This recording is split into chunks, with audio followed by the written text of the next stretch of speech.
Unit number 9۔ 1 رسول اللہ صلی اللہ علیہ وآلہ وسلم کا وصال۔ نمبر 2 آپ صلی اللہ علیہ وآلہ وسلم کا اخلاق حسنہ۔ صفحہ نمبر 135۔ صفحہ نمبر 136۔ فہرست مضامین۔ یونٹ کا تعارف، یونٹ کے مقاصد، وفات، ازواج مطہرات، اولاد، خود آزمائی۔ نمبر 1 اخلاق و عادات، مہمانوں سے سلوک، غریبوں سے سلوک، بیمار کی عیادت، ہمسائے سے سلوک، بچوں سے شفقت، مساوات و انصاف، عزم و استقلال، صبر و قناعت، وعدے کی پابندی، شجاعت اور بہادری، سادگی، پاکیزگی، خود آزمائی۔ نمبر 2 صفحہ نمبر 137۔ یونٹ کا تعارف۔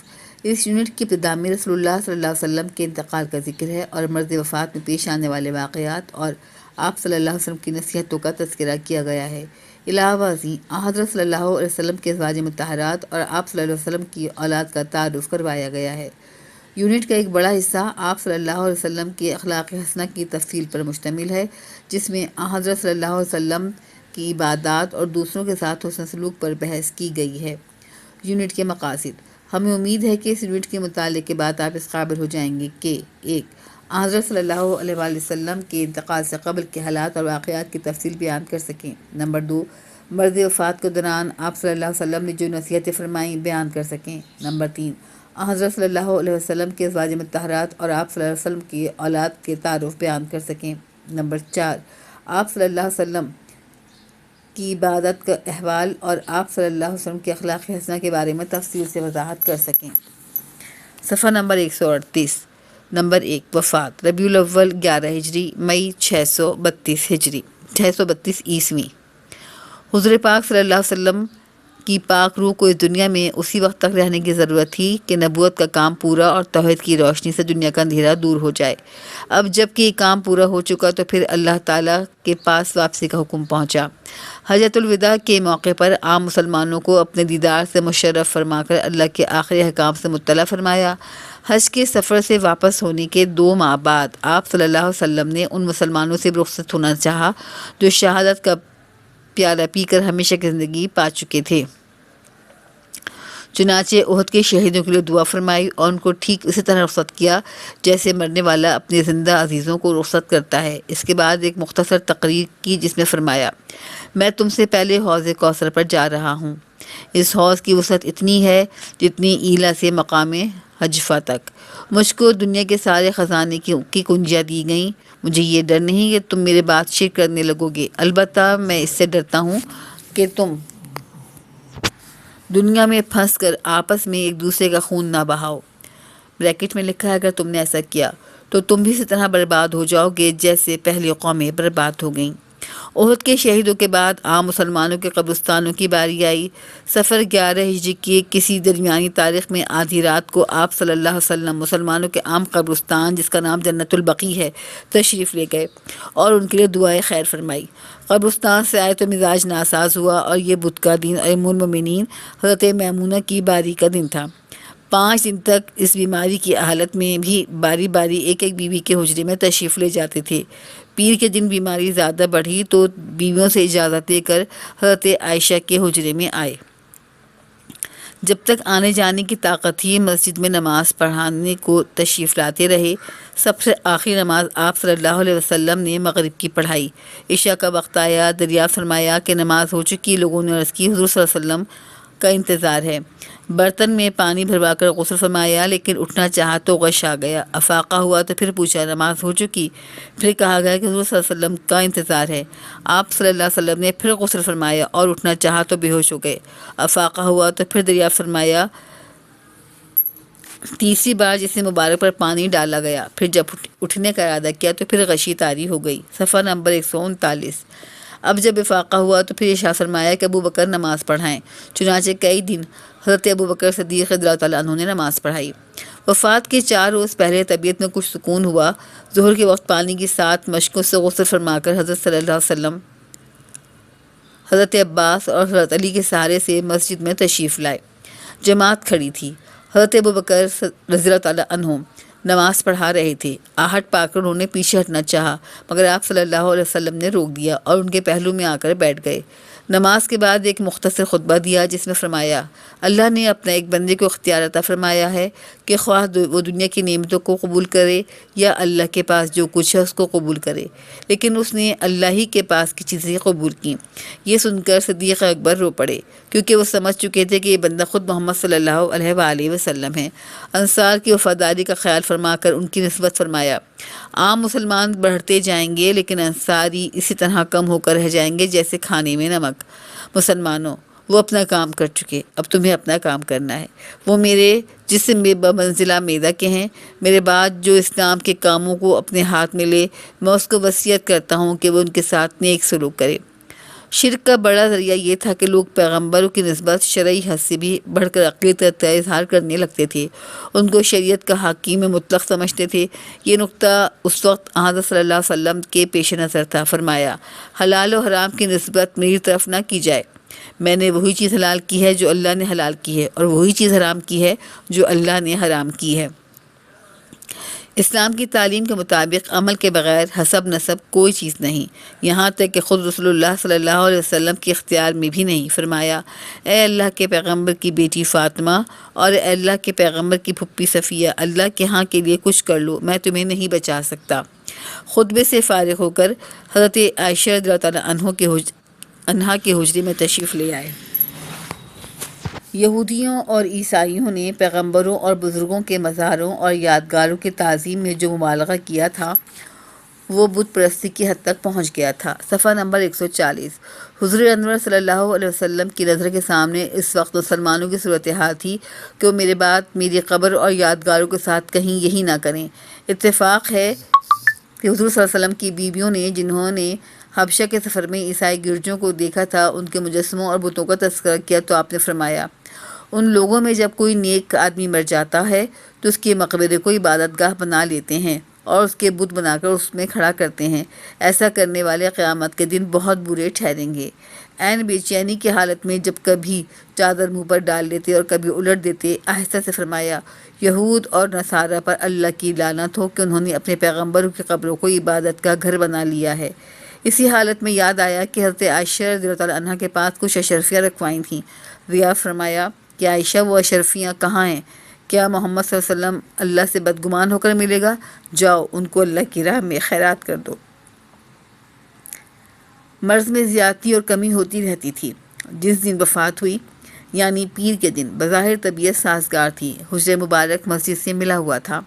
آپ صلی اللہ علیہ وسلم نے صبح کے وقت پردہ اٹھا کر دیکھا تو لوگ فجر کی نماز میں مشغول تھے۔ دیکھ کر مسکرا دیے کہ اللہ کی زمین میں آخر وہ گروہ پیدا ہو گیا جو رسول اللہ صلی اللہ علیہ وسلم کی تعلیم کا نمونہ بن کر اللہ کی راہ میں لگا ہے۔ لوگوں نے آہٹ پا کر خیال کیا کہ آپ صلی اللہ علیہ وسلم باہر آنا چاہتے ہیں۔ خوشی سے لوگ بے قابو ہو چلے تھے اور قریب تھا کہ نمازیں ٹوٹ جائیں۔ صدیق اکبر نے جو امام تھے چاہا کہ ہٹ جائیں، لیکن آپ صلی اللہ علیہ وسلم نے اشارے سے روکا اور حجرے کے اندر ہو کر پردہ چھوڑ دیا۔ کمزوری اتنی تھی کہ آپ صلی اللہ علیہ وسلم پردہ بھی اچھی طرح نہ چھوڑ سکے۔ یہ سب سے آخری موقع تھا جس میں عام مسلمانوں نے حضور صلی اللہ علیہ وسلم کو ان کی زندگی میں دیکھا۔ دن جیسے جیسے بڑھتا جاتا تھا، آپ صلی اللہ علیہ وسلم پر بار بار غشی طاری ہو رہی تھی۔ حضرت فاطمہ دیکھ کر بولی، ہائے میرے باپ کی بے چینی۔ آپ صلی اللہ علیہ وسلم نے سنا تو فرمایا، تمہارا باپ آج کے دن پھر بے چین نہ ہوگا۔ سے پہر تھی، سینے میں سانس کی گڑگڑاہٹ محسوس ہوتی تھی۔ اتنے میں مبارک ہونٹ ہلے تو لوگوں نے آپ صلی اللہ علیہ وسلم کو یہ کہتے سنا۔ صفحہ نمبر 141۔ نماز اور غلاموں سے نیک برتاؤ۔ اتنے میں ہاتھ اٹھا کر انگلی سے اشارہ کیا اور 3 دفعہ فرمایا، فی الرفیق الاعلیٰ، اب کوئی اور نہیں ہے، وہی سب سے بڑھ کر ساتھی اللہ چاہیے۔ یہ کہتے کہتے روح پاک عالم اقدس میں پہنچ گئی۔ اللہم صلی وسلم علیہ وعلی آلہ واصحابہ اجمعین۔ مدینے کی گلیوں میں جانثاروں کے رونے کی آوازیں آنے لگیں، ان کی آنکھوں کی دنیا اندھیر ہو گئی۔ مسجد نبوی صلی اللہ علیہ وسلم میں کوہرام مچ گیا۔ حضرت عمر رضی اللہ تعالیٰ عنہ نے تلوار نکال لی کہ جو یہ کہے گا کہ محمد صلی اللہ علیہ وسلم وفات پائے اس کا سر اڑا دوں گا۔ صدیق اکبر آئے اور حضرت عمر رضی اللہ تعالیٰ عنہ کی اس حالت کو دیکھ کر تو سیدھے منبر پر تشریف لے گئے اور یہ تقریر فرمائی، لوگوں، اگر کوئی محمد صلی اللہ علیہ وسلم کی عبادت کرتا تھا تو محمد صلی اللہ علیہ وسلم اس دنیا سے تشریف لے گئے، اور اگر کوئی محمد صلی اللہ علیہ وسلم کی رب کی عبادت کرتا تھا تو وہ زندہ ہے، اس کو موت نہیں۔ اس کے بعد قرآن کریم کی یہ آیت تلاوت فرمائیں، وَمَا مُحَمَّدٌ إِلَّا رَسُولٌ قَدْ خَلَتْ مِن قَبْلِهِ الرُّسُلُ فَإِن مَّاتَ أَوْ قُتِلَ انقلبتم عَلَىٰ أَعْقَابِكُمْ وَمَن ينقلب عَلَىٰ عَقِبَيْهِ فَلَن يَضُرَّ اللَّهَ شَيْئًا وَسَيَجْزِي اللَّهُ الشَّاكِرِينَ۔ آل عمران 144۔ اور محمد صلی اللہ علیہ وسلم اللہ کے رسول ہیں، ان سے پہلے بہت سے نبی گزر چکے ہیں، کیا وہ اگر وفات پا جائیں یا اللہ کی راہ میں مارے جائیں تو کیا تم اپنے پچھلی پاؤ اسلام سے لوٹ جاؤ گے؟ اور جو کوئی لوٹ جائے گا وہ اللہ کا کچھ بگاڑ نہ دے گا، اور اللہ اس نعمت کی قدر جاننے والوں کو جزائے خیر دے گا۔ اس آیت کا سننا تھا کہ سارے مسلمانوں کی آنکھیں کھل گئیں، اور ایسا معلوم ہوا کہ یہ آیت پاک آج ہی اتری ہے۔ ہر مسلمان کی زبان پر یہی آیت تھی اور اسی کا چرچا تھا۔ حضور انور صلی اللہ علیہ وسلم کی وفات ہجری کی 11ویں سال ربیع الاول کے مہینے پیر کے دن سہ پہر کے وقت ہوئی۔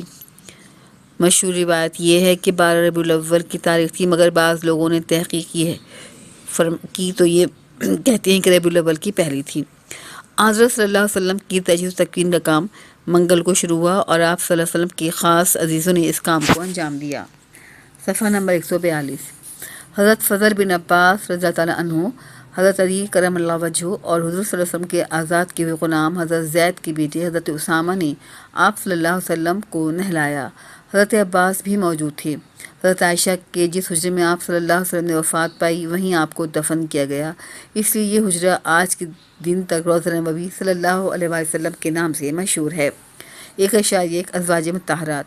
حضرت صلی اللہ علیہ وسلم کی سب سے پہلی بیوی حضرت خدیجہ تھیں۔ ان کی وفات کے بعد حضرت ابوبکر صدیق کی صاحبزادی حضرت عائشہ اور زما کی بیٹی حضرت سودا سے نکاح کیا۔ اس کے بعد دوسری بیویاں نکاح میں آئیں، جن کے نام یہ ہیں: حضرت زینب ام المساکین، حضرت ام سلمہ، حضرت زینب بنت جہش، حضرت جویریہ، حضرت ام حبیبہ بنت ابو سفیان، حضرت حفصہ بنت عمر بن خطاب، حضرت میمونہ بنت حارث اور حضرت صفیہ رضی اللہ تعالیٰ عنہن۔ ان میں حضرت خدیجہ، حضرت زینب ام المساکین کے علاوہ سب بیویاں آپ صلی اللہ علیہ وسلم کے وفات کے وقت زندہ تھیں، اور آپ صلی اللہ علیہ وسلم کے بعد اپنی دینی اور علمی فیض و برکت سے دنیا کو مالا مال کرتی رہیں۔ آپ صلی اللہ علیہ وسلم کی ایک بیوی اور تھیں جو کنیز تھیں اور مصر سے آئی تھیں، اور ان کا نام ماریہ قبطیہ تھا۔ یہ ساری امت کی مائیں تھیں، اس لیے امہات المومنین کہلاتی ہیں۔ 1.2 اولاد۔ آپ صلی اللہ علیہ وسلم کی ساری اولاد میں صرف پہلی بیوی حضرت خدیجہ سے ہوئیں۔ آخری بیوی ماریہ سے ایک صاحبزادے حضرت ابراہیم پیدا ہوئے جو بچپن ہی میں وفات پا گئے۔ حضرت خدیجہ رضی اللہ تعالیٰ عنہا سے 3 صاحبزادے حضرت قاسم، حضرت طاہر اور حضرت طیب ہوئے تھے، انہوں نے بچپن ہی میں وفات پائی۔ باقی 4 صاحبزادیاں ہوئیں اور سب نے اسلام کا زمانہ پایا۔ سب سے پہلے اور سب سے بڑی صاحبزادی حضرت زینب، جن کا نکاح ابو العاص سے ہوا تھا، انہوں نے سن 8 ہجری میں وفات پائی۔ درمیانی بیٹی کا نام رقیہ تھا، جو حضرت عثمان کے اسلام کے بعد نکاح میں آئیں اور مدینہ آ کر 2 ہجری میں انتقال کیا۔ تیسری صاحبزادی ام کلثوم تھیں، جو حضرت رقیہ کے انتقال کے بعد حضرت عثمان کے نکاح میں آئیں اور 9 ہجری میں وفات پائی۔ چھوٹی صاحبزادی جو حضرت محمد صلی اللہ علیہ وسلم کی وہ سب سے زیادہ پیاری تھیں، حضرت فاطمہ تھیں، جن سے حضرت علی رضی اللہ تعالیٰ عنہ کی شادی ہوئی، اور ان سے 2 صاحبزادے حضرت امام حسن اور حضرت امام حسین پیدا ہوئے۔ 1.3 خود آزمائی۔ نمبر 1۔ سوال نمبر 1، مندرجہ ذیل سوالوں کے مختصر جوابات تحریر کیجیے۔ نمبر 1، حضرت صلی اللہ علیہ وسلم نے انتقال سے قبل سب سے آخری نماز کون سی پڑھائی؟ اس کا جواب ہے مغرب۔ سوال نمبر 2، حضرت صلی اللہ علیہ وسلم نے مرض کی حالت میں کس شخصیت کو امامت کروانے کو کہا؟ اس کا جواب ہے حضرت ابوبکر صدیق رضی اللہ تعالیٰ عنہ۔ سوال نمبر 3، عمل کے بغیر محض حسب نسب سے کامیابی نہیں، اس کے بارے میں حضرت صلی اللہ علیہ وسلم نے اپنی دوشدار خواتین کو کیا ارشاد فرمایا؟ اس کا جواب ہے، فرمایا، اے اللہ کے پیغمبر کی بیٹی فاطمہ اور اللہ کے پیغمبر کی پھپھی صفیہ، اللہ کے لیے کچھ کر لو، میں تمہیں اللہ سے نہیں بچا سکتا۔ سوال نمبر 4، قبروں کو عبادت گاہ بنانے کے حوالے سے آپ صلی اللہ علیہ وسلم نے کیا ارشاد فرمایا؟ اس کا جواب ہے، فرمایا، یہود اور نصارہ پر اللہ کی لعنت ہو کہ انہوں نے اپنے پیغمبروں کی قبروں کو عبادت کا گھر بنا لیا ہے۔ نمبر 5، حضرت صلی اللہ علیہ وسلم نے وفات سے قبل نماز اور غلاموں کے بارے میں کیا ارشاد فرمایا؟ اور اس کا جواب ہے نماز اور غلاموں سے نیک برتاؤ کے متعلق فرمایا۔ نمبر 6، آپ صلی اللہ علیہ وسلم کے انتقال پر حضرت ابوبکر صدیق نے کیا تقریر کی تھی؟ آپ صلی اللہ علیہ وسلم کے انتقال پر حضرت ابوبکر صدیق نے فرمایا، لوگو، اگر کوئی محمد صلی اللہ علیہ وسلم کی عبادت کرتا تھا تو محمد صلی اللہ علیہ وسلم اس دنیا سے تشریف لے گئے، اور اگر کوئی محمد صلی اللہ علیہ وسلم کے رب کی عبادت کرتا تھا تو وہ زندہ ہے اور اس کو موت نہیں۔ سوال نمبر 8، انتقال کے بعد سرکار دو عالم صلی اللہ علیہ وسلم کو کن صحابہ نے غسل دیا؟ اور اس کا جواب ہے حضرت فضل بن عباس اور حضرت علی مرتضیٰ، جو حضرت زید کے بیٹے حضرت اسامہ نے۔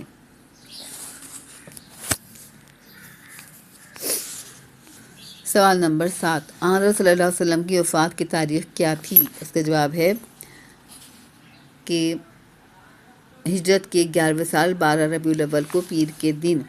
سوال نمبر 8، انتقال کے بعد سرکار دو عالم صلی اللہ علیہ وسلم کو کن صحابہ نے غسل دیا؟ اس کا جواب ہے حضرت فضل بن عباس رضی اللہ تعالیٰ عنہ، حضرت علی کرم اللہ وجہہ اور حضرت زید کے بیٹے حضرت اسامہ رضی اللہ تعالیٰ عنہ نے۔ سوال نمبر 9، آپ صلی اللہ علیہ وسلم کی وفات کس بیوی کے حجرے میں ہوئی؟ اور اس کا جواب ہے حضرت عائشہ صدیقہ رضی اللہ تعالیٰ عنہ کے حجرے میں۔ سوال نمبر 10، آپ صلی اللہ علیہ وسلم کی پہلی زوجہ محترمہ کا کیا نام تھا؟ اور اس کا جواب ہے حضرت خدیجہ رضی اللہ تعالیٰ عنہ۔ سوال نمبر 11، ماریہ قبطیہ کون تھیں؟ آپ صلی اللہ علیہ وسلم کی کنیز تھیں جو مصر سے آئی تھیں۔ نمبر 12، حضرت صلی اللہ علیہ وسلم کے صاحبزادوں کے کیا نام تھے؟ آپ صلی اللہ علیہ وسلم کے صاحبزادوں کے نام حضرت قاسم، حضرت طاہر، حضرت طیب اور حضرت ابراہیم تھے۔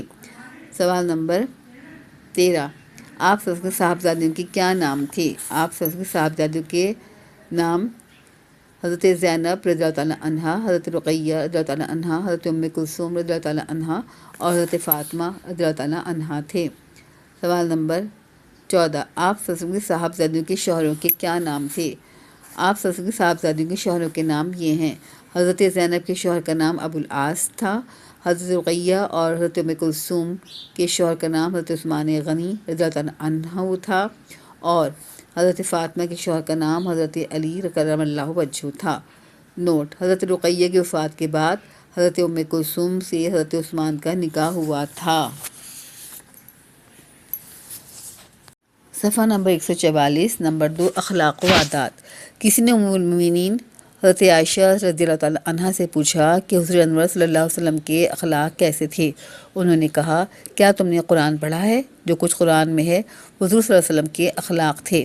غرض آپ صلی اللہ علیہ وسلم کی ساری زندگی قرآن پاک کی عملی تفسیر تھی، اور یہ بھی آپ صلی اللہ علیہ وسلم کا ایک معجزہ ہے۔ خود قرآن پاک نے اس کی شہادت دی اور کہا، وَإِنَّكَ لَعَلَىٰ خُلُقٍ عَظِيمٍ۔ سورۃ القلم۔ ترجمہ: بے شک اے محمد صلی اللہ علیہ وسلم آپ حسن اخلاق کے بڑے رتبے پر ہیں۔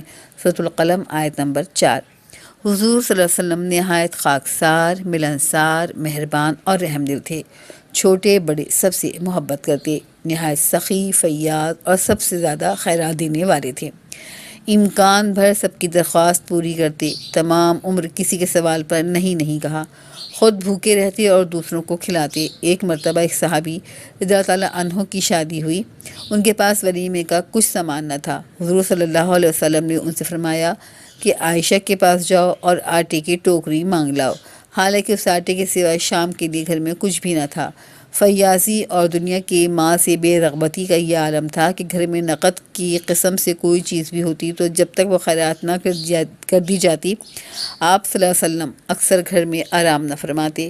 ایک بار فدق کے رئیس نے 4 اونٹوں پر غلہ بھیجا، اس کو بیچ کر قرض ادا کیا گیا اور پھر بھی کچھ بچ گیا تو آپ صلی اللہ علیہ وسلم نے کہا، جب تک کچھ باقی رہے گا میں گھر نہیں جا سکتا۔ رات مسجد میں بسر کی۔ دوسرے دن جب معلوم ہوا کہ وہ غلہ تقسیم ہو چکا ہے تب گھر تشریف لے گئے۔ 2.1 مہمانوں سے سلوک۔ حضور صلی اللہ علیہ وسلم بڑے مہمان نواز تھے۔ آپ صلی اللہ علیہ وسلم کے ہاں مسلمان، مشرک اور کافر سبھی مہمان بن کر آتے۔ آپ صلی اللہ علیہ وسلم سب کی خاطر کرتے اور خود ہی سب کی خدمت کرتے۔ کبھی ایسا ہوتا کہ مہمان آ جاتے اور گھر میں کچھ موجود ہوتا وہ ان کو کھلا پلا دیا جاتا اور پورا گھر فاقہ کرتا۔ ایک دفعہ آپ صلی اللہ علیہ وسلم کے ہاں ایک کافر مہمان ہوا۔ آپ صلی اللہ علیہ وسلم نے ایک بکری کا دودھ اس کو پلایا، وہ سب دودھ پی گیا۔ آپ صلی اللہ علیہ وسلم نے دوسری بکری منگوائی، یہ اس کا بھی دودھ پی گیا۔ غرض 7 بکریوں تک نوبت آئی، یہاں تک اس کا پیٹ نہ بھرا۔ آپ صلی اللہ علیہ وسلم دودھ پلاتے گئے، راتوں کو اٹھ کر مہمانوں کی دیکھ بھال فرماتے کہ ان کو کوئی تکلیف تو نہیں۔ گھر میں رہتے تو گھر کے کام کاج اپنے ہاتھوں سے کرتے، اپنے پھٹے جوتے کو خود گانٹھ لیتے۔ صفحہ نمبر 145۔ بکریوں کا دودھ اپنے ہاتھوں سے دھوتے، مجمع میں بیٹھتے تو سب کے برابر ہو کر بیٹھتے۔ مسجد نبوی صلی اللہ علیہ وسلم کے بنانے اور خندق کے کھودنے میں آپ سب مزدوروں کے ساتھ مل کر آپ نے بھی کام کیا۔ 2.2 غریبوں سے حسن سلوک۔ آپ صلی اللہ علیہ وسلم یتیموں سے محبت رکھتے اور ان کے ساتھ بھلائی کی تاکید فرمایا، مسلمانوں کا سب سے اچھا گھر وہ ہے جس میں کسی یتیم بچے کے ساتھ بھلائی کی جاتی ہو، اور سب سے خراب گھر وہ ہے جس میں کسی یتیم کے ساتھ برائی کی جاتی ہو۔ آپ صلی اللہ علیہ وسلم کی چہیتی بیٹی حضرت فاطمہ رضی اللہ تعالیٰ عنہا، جن کی یہ حالت تھی کہ چکی پیستے پیستے ہتھیلیاں گھس گئی تھیں اور مشک میں پانی بھر بھر کر لانے سے سینے پر نیل کے داغ پڑ گئے تھے، انہوں نے ایک دن آپ صلی اللہ علیہ وسلم سے ایک خادمہ کے لیے عرض کیا۔ آپ صلی اللہ علیہ وسلم نے جواب دیا، فاطمہ، بدر کے یتیم تم سے پہلے درخواست کر چکے ہیں۔ ایک روایت میں ہے کہ اے فاطمہ، صفہ کے غریبوں کا اب تک کوئی انتظام نہیں ہوا ہے، تمہاری درخواست کیسے قبول کروں؟ غریبوں کے ساتھ آپ صلی اللہ علیہ وسلم کا برتاؤ ایسا ہوتا تھا کہ ان کو اپنی غریبی محسوس نہ ہوتی، ان کی مدد فرماتے اور ان کی دلجوئی کرتے۔ اکثر دعا مانگتے تھے کہ اے اللہ، مجھے مسکین زندہ رکھ، مسکین اٹھا اور مسکینوں ہی کے ساتھ میرا حشر کر۔ ایک بار ایک پورا قبیلہ آپ صلی اللہ علیہ وسلم کی خدمت میں حاضر ہوا۔ یہ لوگ اتنے غریب تھے کہ ان میں سے کسی کے بدن پر کوئی ٹھیک کپڑا بھی نہ تھا، ننگے بدن، ننگے پاؤں۔ ان کو دیکھ کر آپ صلی اللہ علیہ وسلم پر بہت اثر ہوا، پریشانی میں اندر گئے، باہر تشریف لائے۔ اس کے بعد سب مسلمانوں کو جمع کر کے ان لوگوں کے لیے امداد کے لیے فرمایا۔ آپ صلی اللہ علیہ وسلم مظلوموں کی فریاد سنتے اور انصاف کے ساتھ ان کا حق دلاتے، کمزوروں پر رحم کھاتے، بے کسوں کا سہارا بنتے، مقروضوں کا قرض ادا کرتے۔ حکم تھا کہ جو مسلمان مر جائے اور اپنے ذمے قرض چھوڑ جائے تو مجھے اطلاع دو، میں اس کو ادا کروں گا، اور وہ جو ترکہ چھوڑ جائے وہ وارثوں کا حق ہے، مجھے اس سے کوئی مطلب نہیں ہے۔ 2.3 بیمار کی عیادت۔ آپ صلی اللہ علیہ وسلم بیماروں کو تسلی دیتے، ان کو دیکھنے جاتے، دوست، دشمن اور مومن، کافر کی اس میں کوئی قید نہ تھی۔ گناہ گاروں کو معاف کر دیتے، دشمنوں کے حق میں دعائے خیر فرماتے، جانی دشمنوں اور قاتلانہ حملہ کرنے والوں تک سے بدلہ نہیں لیا۔ ایک بار ایک شخص نے آپ صلی اللہ علیہ وسلم کے قتل کا ارادہ کیا، صحابہ اس کو گرفتار کر کے سامنے لائے۔ وہ آپ صلی اللہ علیہ وسلم کو دیکھ کر ڈر گیا۔ آپ صلی اللہ علیہ وسلم نے فرمایا، ڈرو نہیں، اگر تم مجھ کو قتل کرنا چاہتے بھی تو نہیں کر سکتے تھے۔ صفحہ نمبر 146۔ حبار بن الاسود، جو ایک طرح سے حضور صلی اللہ علیہ وسلم کی صاحبزادی حضرت زینب کا قاتل تھا، فتح مکہ کے موقع پر اس نے چاہا کہ ایران بھاگ جائے، لیکن پھر وہ سیدھا حضور صلی اللہ علیہ وسلم کے پاس آیا اور کہا، یا رسول اللہ صلی اللہ علیہ وسلم، میں بھاگ کر ایران جانا چاہتا تھا، لیکن آپ صلی اللہ علیہ وسلم کا رحم و کرم یاد آیا، اب میں حاضر ہوں، اور میرے جرموں کی جو خبر آپ کو ملی ہے وہ درست ہے۔ حضور صلی اللہ علیہ وسلم نے اس کو معاف بھی کر دیا۔ صفحہ نمبر 2.4 ہمسائے سے سلوک۔ ہمسایوں کی خبر گیری فرماتے، ان کے ہاں تحفے بھیجتے، ان کا حق پورا کرنے کی تاکید فرماتے۔ ایک دن صحابہ کا مجمع تھا، آپ صلی اللہ علیہ وسلم نے فرمایا، اللہ کی قسم وہ مومن نہ ہوگا، اللہ کی قسم وہ مومن نہ ہوگا۔ صحابہ نے پوچھا، کون یا رسول اللہ صلی اللہ علیہ وسلم؟ فرمایا، وہ جس کا پڑوسی اور اس کی شرارتوں سے بچا ہوا نہ ہو۔ آپ صلی اللہ علیہ وسلم نے اپنے پڑوسیوں کے گھر جا کر ان کے کام کرتے، پڑوسیوں کے سوا بھی جو بھی آپ سے کسی کام کو کے لیے کہتا اس کو پورا فرماتے۔ مدینے کی لونڈیاں آپ صلی اللہ علیہ وسلم کی خدمت میں آتی اور کہتی، یا رسول اللہ، میرا یہ کام ہے۔ آپ فوراً اٹھ کھڑے ہوتے اور ان کا کام کر دیتے، بیوہ ہو یا مسکین یا کوئی ضرورت مند، سبھی کی ضرورتوں کو آپ صلی اللہ علیہ وسلم پورا فرماتے اور دوسروں کے کام کرنے میں شرمندگی محسوس نہ فرماتے۔ 2.5 بچوں سے شفقت اور رحم، عورتوں سے سلوک۔ بچوں سے بڑی محبت فرماتے تھے، ان کو چومتے، پیار کرتے، فصل کا نیا پھل سب سے کم اور بچہ جو اس وقت موجود ہوتا اس کو دیتے۔ راستے میں بچہ مل جاتے تو خود ان کو سلام کرتے۔ اسلام سے پہلے عورتیں ہمیشہ ذلیل رہی ہیں، لیکن ہمارے حضور صلی اللہ علیہ وسلم نے ان پر بہت احسان فرمایا، ان کے حقوق مقرر فرمائے اور اپنے برتاؤ سے ظاہر فرما دیا کہ یہ طبقہ حقیر نہیں ہے۔ بلکہ عزت اور ہمدردی کے لائق ہے۔ آپ صلی اللہ علیہ وسلم کے پاس ہر وقت مردوں کا مجمع رہتا تھا، عورتوں کو آپ صلی اللہ علیہ وسلم کی باتیں سننے کا موقع نہ ملتا، اس لیے خود عورتوں کی درخواست پر آپ صلی اللہ علیہ وسلم نے ان کے لیے خاص ایک دن مقرر فرما دیا تھا۔ عورتیں دلیری سے اور بے تکلفی سے آپ صلی اللہ علیہ وسلم سے مسائل پوچھتی، لیکن آپ برا نہ مانتے، ان کی خاطرداری کا خیال رکھتے۔ 2.6 مساوات اور انصاف۔ آپ صلی اللہ علیہ وسلم ساری دنیا کے لیے رحمت بن کر آئے تھے، اس لیے کسی کے ساتھ بھی زیادتی اور نا انصافی کو پسند نہیں فرماتے تھے۔ یہاں تک کہ جانوروں کے ساتھ لوگ جو بے پرواہی برتتے تھے وہ بھی آپ صلی اللہ علیہ وسلم کو گوارا نہ تھی، اور ان بے زبانوں پر جو ظلم ہوتا تھا اس کو روک دیا۔ ایک بار ایک صاحب نے ایک پرندے کا انڈا اٹھا لیا۔ چڑیا بے قرار ہو کر پر مار رہی تھی۔ آپ صلی اللہ علیہ وسلم نے پوچھا کہ کس نے اس کا انڈا لیا ہے اور اس کو دکھ پہنچایا ہے؟ ان صاحب نے کہا، یا رسول اللہ صلی اللہ علیہ وسلم، میں نے یہ کیا ہے؟ آپ صلی اللہ علیہ وسلم نے فرمایا، وہیں رکھ دو۔ آپ صلی اللہ علیہ وسلم کی نظر میں امیر غریب سب برابر تھے۔ قبیلہ مخزوم کی ایک عورت چوری کے جرم میں گرفتار ہوئی۔ لوگوں نے حضرت اسامہ بن زید، جن کو آپ صلی اللہ علیہ وسلم بہت چاہتے تھے، سے سفارش کرائی۔ حضور صلی اللہ علیہ وسلم نے فرمایا، تم سے پہلے قومیں اسی لیے برباد ہو گئیں کہ جب کوئی بڑا آدمی جرم کرتا تھا اس کو چھوڑ دیتے تھے، اور معمولی آدمی جرم کرتا تھا تو وہ سزا پاتا۔ اللہ کی قسم، اگر محمد صلی اللہ علیہ وسلم کی بیٹی فاطمہ بھی چوری کرتی تو اس کے ہاتھ بھی کاٹے جاتے۔ وہ نبیوں میں رحمت لقب پانے والا، مرادیں غریبوں کی بر لانے والا، مصیبت میں غیروں کے کام آنے والا، وہ اپنے پرائے کا غم کھانے والا، فقیروں کا ملجا، ضعیفوں کا ماوا، یتیموں کا والی، غلاموں کا مولا، خطا کار سے درگزر کرنے والا، بداندیش کے دل میں گھر کرنے والا، مفاسد کا زیر و زبر کرنے والا، قبائل کو شیر و شکر کرنے والا، اتر کر ہرا سے سوئے قوم آیا اور ایک نسخہ کیمیا ساتھ لایا، مسے خام کو جس نے کندن بنایا، کھرا اور کھوٹا الگ کر دکھایا، عرب جس پہ قرنوں سے تھا جہل چھایا، پلٹ دی بسی کان میں اس کی کایا۔ رہا ڈر نہ بیڑے کو موجے بلا کا، ادھر سے ادھر پھر گیا رخ ہوا کا۔ صفحہ نمبر 148۔ حضرت انس رضی اللہ تعالیٰ عنہ کہتے ہیں کہ میں نے 10 برس آپ صلی اللہ علیہ وسلم کی خدمت میں گزارے، مگر آپ صلی اللہ علیہ وسلم نے نہ کبھی مجھے ڈانٹا، نہ مارا، نہ یہ پوچھا کہ تم نے یہ کام کیوں کیا اور یہ کیوں نہ کیا۔ آپ صلی اللہ علیہ وسلم نے تمام عمر میں کبھی کسی کو نہیں مارا، اور یہ کیا عجیب بات ہے کہ ایک فوج کا جرنیل جس نے مسلسل 9 برس لڑائیوں میں گزارے اور جس نے کبھی کوئی لڑائی کے میدان سے منہ نہ موڑا، اس نے اپنے دشمن پر کبھی بھی تلوار نہیں اٹھائی اور نہ کبھی اپنے ہاتھ سے کسی پر وار کیا۔ احد کے میدان میں جب ہر طرف سے آپ صلی اللہ علیہ وسلم پر پتھر اور تیروں اور تلواروں کی بارش ہو رہی تھی، آپ صلی اللہ علیہ وسلم اپنی جگہ پر کھڑے تھے اور جانثار دائیں بائیں کٹ کٹ کر گر رہے تھے۔ اسی طرح حنین کی لڑائی میں اکثر مسلمان غازیوں کے پاؤں اکھڑ چکے تھے۔ حضور صلی اللہ علیہ وسلم پہاڑ کی طرح اپنی جگہ پر کھڑے تھے۔ صحابہ کہتے ہیں لڑائی کے اکثر معرکوں میں آپ وہاں ہوتے تھے جہاں بڑے بڑے بہادر کھڑا ہونا اپنی شجاعت کا آخری کارنامہ سمجھتے تھے، مگر ایسے خوفناک مقاموں پر بھی رہ کر دشمن پر ہاتھ نہ اٹھاتے تھے۔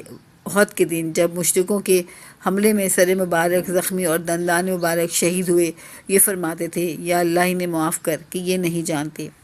2.7 عزم و استقلال۔ سال ہر سال کی ناکامی کی تکلیفوں کے بعد بھی کبھی مایوسی نے آپ کے دل میں راہ نہ پائی، اور آخر وہ دن آیا جب آپ صلی اللہ علیہ وسلم اکیلے سارے عرب پر چھا گئے۔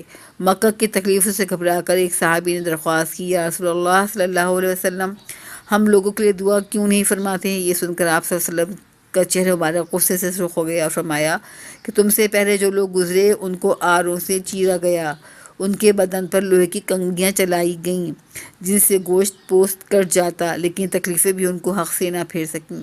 اللہ کی قسم، دین اسلام اپنے کمال کے مرتبے تک پہنچ کر رہے گا، یہاں تک کہ سینا یعنی یمن سے حضرت موت ایک سوار اس طرح بے خطر چلا جائے گا کہ اس کو اللہ کے سوا کسی کا ڈر نہ ہوگا۔ آپ صلی اللہ علیہ وسلم کا عزم اور استقلال آپ کو یاد ہوگا جب آپ نے اپنے چچا کو یہ جواب دیا تھا، چچا جان، اگر قریش میرے داہنے ہاتھ میں سورج اور بائیں ہاتھ میں چاند رکھ دیں تب بھی میں حق کے اعلان سے باز نہیں رہوں گا۔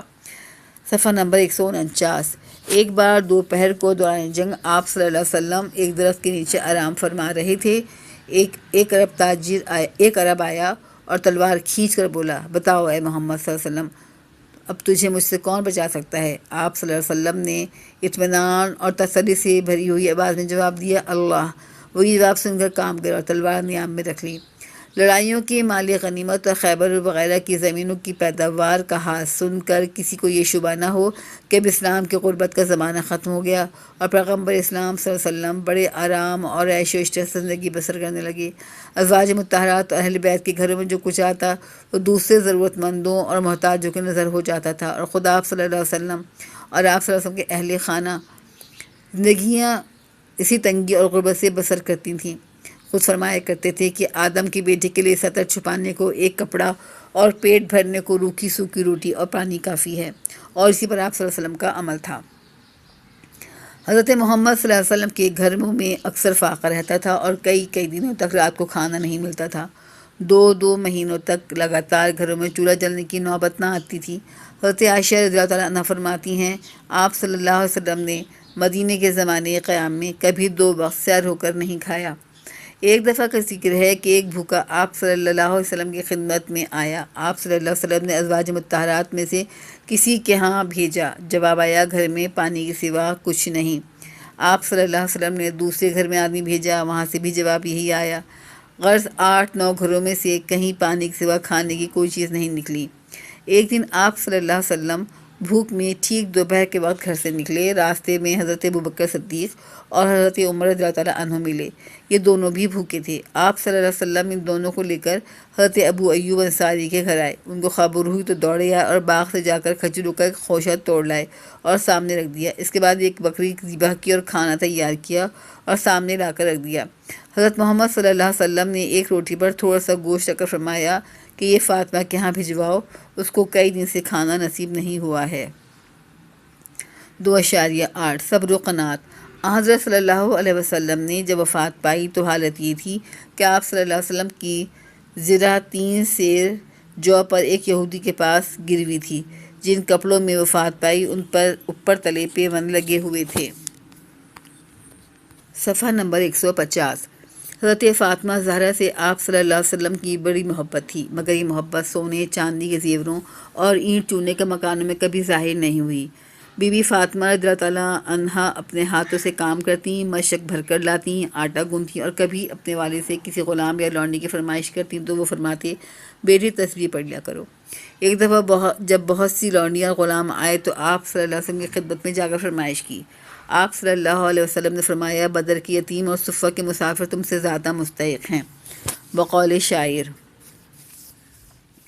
افلاس سے تھا سید پاک کا یہ حال، گھر میں کوئی کنیز نہ کوئی غلام تھا، گھس گھس گئی تھی ہاتھوں کی دونوں ہتھیلیاں، چکی کے پیسنے کا جو دن رات کام تھا، سینے پہ مشق بھر بھر کے جو لاتی تھی بار بار، گو نور سے بھرا تھا مگر نیل فام تھا، اٹھ جاتا تھا لباس مبارک غبار سے، جھاڑو کا مشغلہ بھی جو ہر صبح و شام تھا، آخر گئی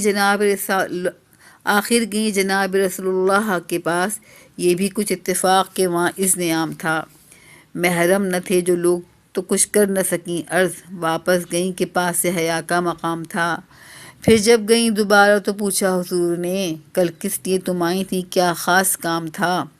غیرت یہ تھی کہ اب بھی نہ کچھ منہ سے کہہ سکیں، حیدر نے ان کے منہ سے کہا جو پیام تھا، ارشاد یہ ہوا کہ غریبان بے وطن جن کا صفہ نبوی میں قیام تھا، میں ان کے بندوبست سے فارغ نہیں ہنوز، ہر چند اس میں خاص مجھے اہتمام تھا، جو مصیبتیں کہ اب ان پہ گزرتی ہیں، میں ان کا ذمہ دار ہوں، میرا یہ کام تھا، کچھ تم سے بھی زیادہ مقدم ہے ان کا حق، جن کو کہ بھوک پیاس سے سونا حرام تھا، خاموش سے ہوگی سیدہ پاک رہ گئیں، جرت نہ کر سکیں کہ ادب کا مقام تھا، یوں کی ہے اہل بیت مطہر نے زندگی، یہ ماجرائے دختر الامام تھا۔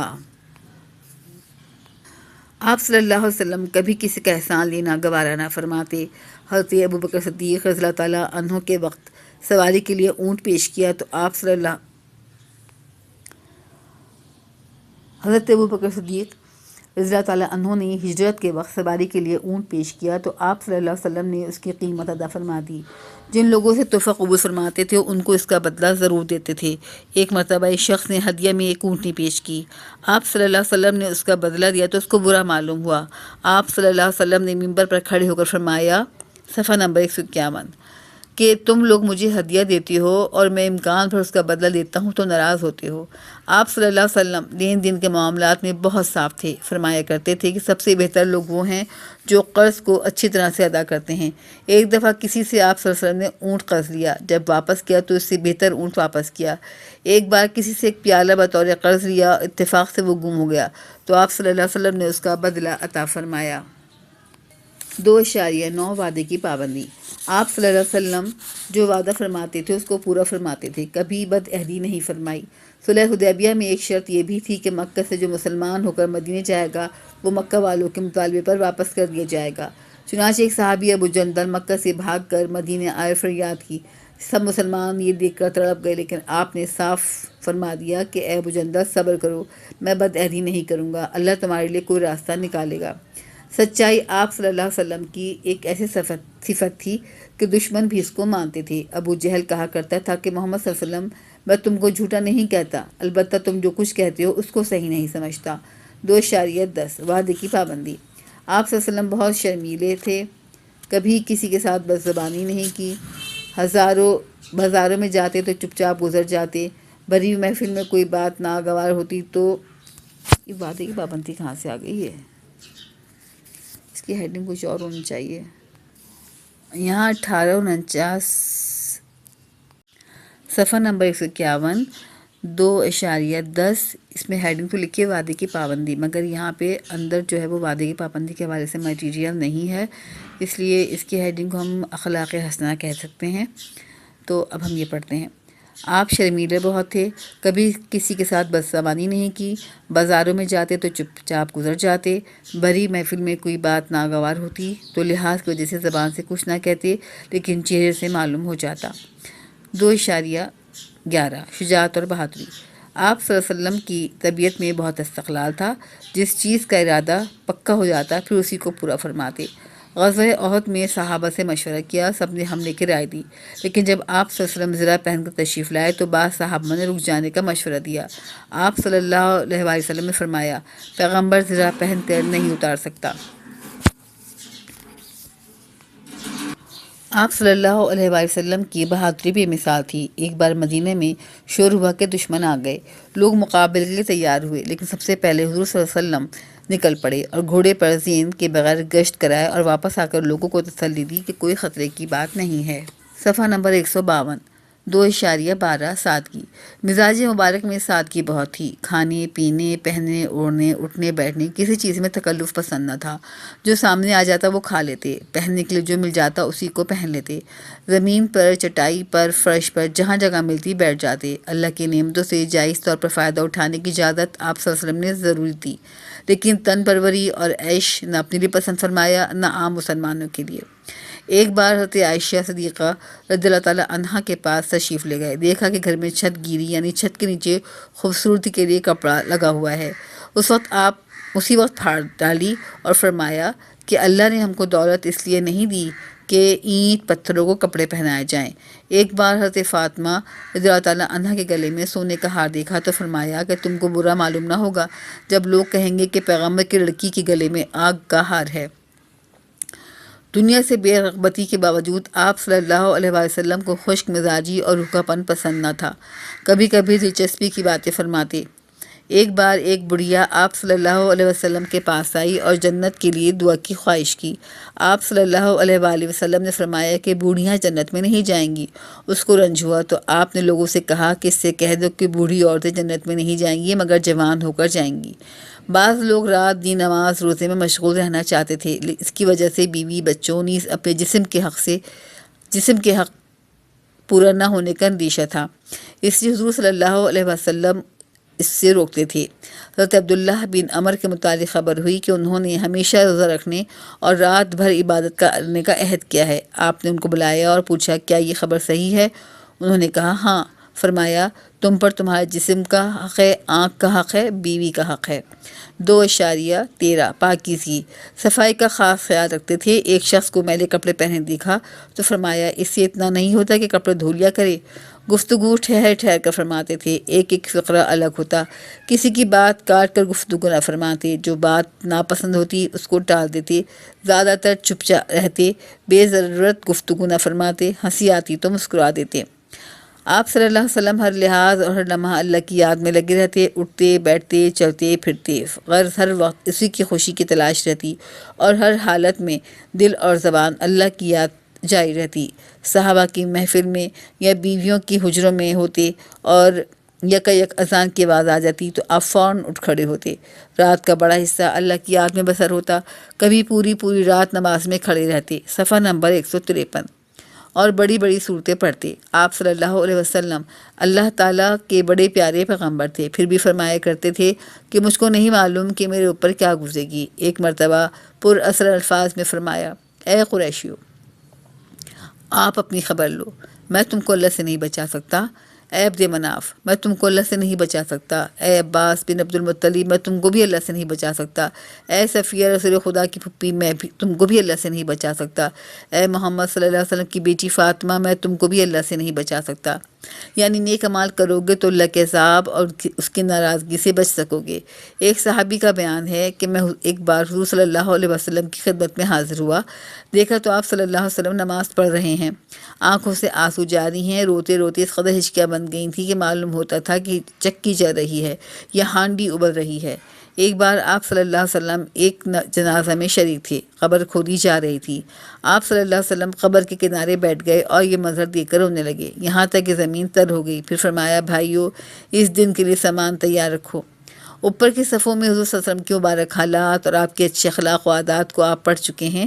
اب اس کی کوشش کرنی چاہیے کہ ہم حضور صلی اللہ علیہ وسلم کی زندگی کی پیروی اور آپ کی بتائی ہوئی باتوں کو پر عمل کر کے اللہ کی خوشی حاصل کرنے کا ذریعہ بنائیں، اور دنیا اور دین کی بادشاہت کی صرف یہی ایک کنجی ہے۔ یہی وجہ ہے کہ اللہ تعالیٰ نے فرمایا، لَقَدْ كَانَ لَكُمْ فِي رَسُولِ اللَّهِ أُسْوَةٌ حَسَنَةٌ، سورہ احزاب آیت نمبر 14۔ تمہارے لیے رسول اللہ کی پیروی میں ہی بہترین نمونہ ہے۔ خود آزمائی نمبر 2، مندرجہ ذیل سوالات کے مختصر جوابات تحریر کیجیے۔ نمبر 1، حضور اکرم صلی اللہ علیہ وسلم کے اخلاق کے بارے میں حضرت عائشہ نے کیا ارشاد فرمایا؟ اس کا جواب ہے کہ آپ نے فرمایا، کیا تم نے قرآن نہیں پڑھا؟ جو کچھ قرآن میں ہے حضور صلی اللہ علیہ وسلم کا اخلاق ہے۔ نمبر 2، حضرت صلی اللہ علیہ وسلم کے اخلاق کے بارے میں قرآن کی کون سی آیت نازل ہوئی؟ اس کا جواب ہے، وَإِنَّكَ لَعَلَىٰ خُلُقٍ عَظِيمٍ، اور اس کا ترجمہ ہے، بے شک آپ حسن اخلاق کے بڑے مرتبے پر ہیں۔ سوال نمبر 3، یتیموں کی بھلائی کے بارے میں آپ نے کیا ارشاد فرمایا؟ آپ صلی اللہ علیہ وسلم نے فرمایا، مسلمانوں کا سب سے اچھا گھر وہ ہے جس میں کسی یتیم بچے کے ساتھ بھلائی کی جا رہی ہو، اور سب سے برا یا خراب گھر وہ ہے جس میں کسی یتیم کے ساتھ برائی کی جا رہی ہو۔ سوال نمبر 4، حبال بن الاسود جو کہ حضور صلی اللہ علیہ وسلم کی صاحبزادی حضرت زینب کا قاتل تھا، اس کے ساتھ آپ نے کیا سلوک کیا؟ اور اس کا جواب ہے کہ اس کو آپ نے معاف فرما دیا۔ صفحہ نمبر 154۔ سوال نمبر 5، ہمسایوں کے حقوق کے بارے میں حضرت صلی اللہ علیہ وسلم نے کیا ارشاد فرمایا؟ اس کا جواب ہے کہ ہمسایوں کے حقوق کے بارے میں آپ نے فرمایا، اللہ کی قسم وہ مومن نہ ہوگا جس کا پڑوسی اس کی شرارتوں سے بچا ہوا نہ ہو۔ سوال نمبر 6، حضرت انس رضی اللہ تعالیٰ عنہ نے حضور صلی اللہ علیہ وسلم کی خدمت میں کتنے برس گزارے؟ جواب ہے 10 سال۔ نمبر 7، آدم کے بیٹے کے سطر چھپانے کے لیے اور پیٹ بھرنے کے لیے کیا کچھ کافی ہے؟ اس کا جواب ہے، آدم کے بیٹے کے لیے سطر چھپانے کو ایک کپڑا اور پیٹ بھرنے کے لیے روکھی سوکھی روٹی اور پانی کافی ہے۔ سوال نمبر 8، قرض ادا کرنے والے لوگوں کے متعلق آپ نے کیا ارشاد فرمایا؟ آپ فرمایا کرتے کہ سب سے بہتر لوگ وہ ہیں جو قرض کو اچھی طرح ادا کرتے ہیں۔ سوال نمبر 9، آپ صلی اللہ علیہ وسلم کی مزاج میں سادگی تھی، اس سے کیا مراد ہے؟ اس سے مراد یہ ہے کہ کھانے پینے، پہننے، اوڑھنے، اٹھنے بیٹھنے اور کسی چیز میں آپ کو تکلف پسند نہیں تھا۔ نمبر 10، حضرت عبداللہ بن عمر کو آپ نے کس چیز سے روکا تھا؟ اس کا جواب ہے، ہمیشہ دن کو روزہ رکھنے اور رات بھر عبادت کرنے سے۔ نمبر 12، آپ صلی اللہ علیہ وسلم کی گفتگو کرنے کا ایک کیا انداز تھا. گفتگو ٹھہر ٹھہر کر فرمایا کرتے تھے اور جلدی جلدی باتیں نہیں کرتے تھے.